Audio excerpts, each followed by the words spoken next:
बांग्लादेश की प्रधानमंत्री शेख हसीना भारत की करीबी मानी जाती है। ये बात चीन, पाकिस्तान जैसे देशों को बहुत खटकती है।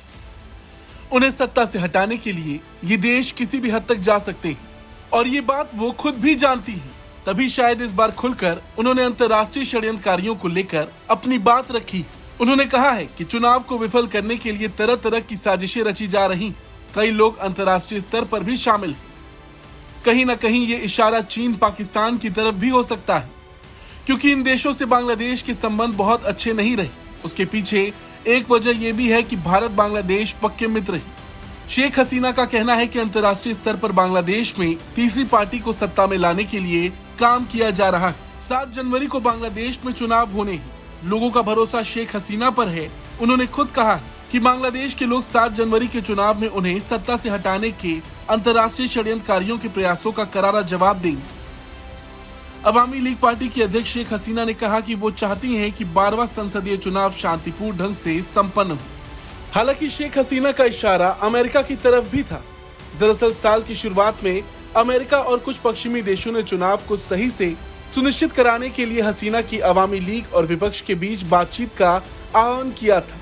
उसको लेकर भी काफी बवाल मचा था।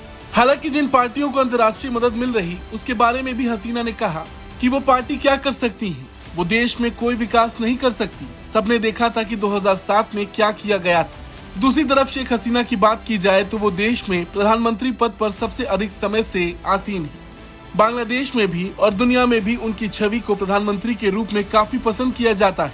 उनका पहला कार्यकाल साल 1996 से 2001 तक था, लेकिन इसके बाद वो लगातार 3 बार 2009 से 2014, 2014 से 2019 और 2019 से अब तक प्रधानमंत्री के पद पर आसीन है।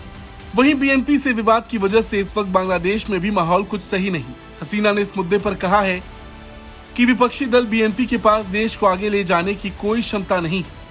हालांकि बड़ी बात यह भी है कि प्रधानमंत्री शेख हसीना जो प्रचार कर रही, उसमें वो भारत का भी सहारा ले रही है। अपनी पार्टी अवामी लीग का चुनावी मैनिफेस्टो जारी कर उन्होंने भारत बांग्लादेश संबंधों के बारे में भी घोषणा की, जिसमें लिखा था, भारत के साथ भूमि सीमाओं के सीमांकन और परिक्षेत्रों के आदान प्रदान की लंबे समय से चली आ रही समस्या का समाधान हो गया। इस उपलब्धि ने भारत के साथ निरंतर बहुपक्षीय सहयोग और मैत्रीपूर्ण संबंधों को प्रोत्साहित किया है। अपनी पार्टी की विदेश नीति प्राथमिकताओं पर प्रकाश डालते हुए हसीना के घोषणा पत्र में यह भी कहा गया है कि cross border communication, transit energy partnership और इक्विटेबल वाटर शेयरिंग सहित विभिन्न क्षेत्रों में पड़ोसी देशों के साथ सहयोग जारी रहेगा। खैर, बांग्लादेश में क्या होता है ये तो बहुत जल्द पता चल जाएगा, मगर जो देश वहां षड्यंत्र रच रहे, उनकी पोल पट्टी भी जल्द खुल जाएगी। बांग्लादेश में चुनाव को लेकर आपका क्या कुछ कहना है, कमेंट करके जरूर बताएं।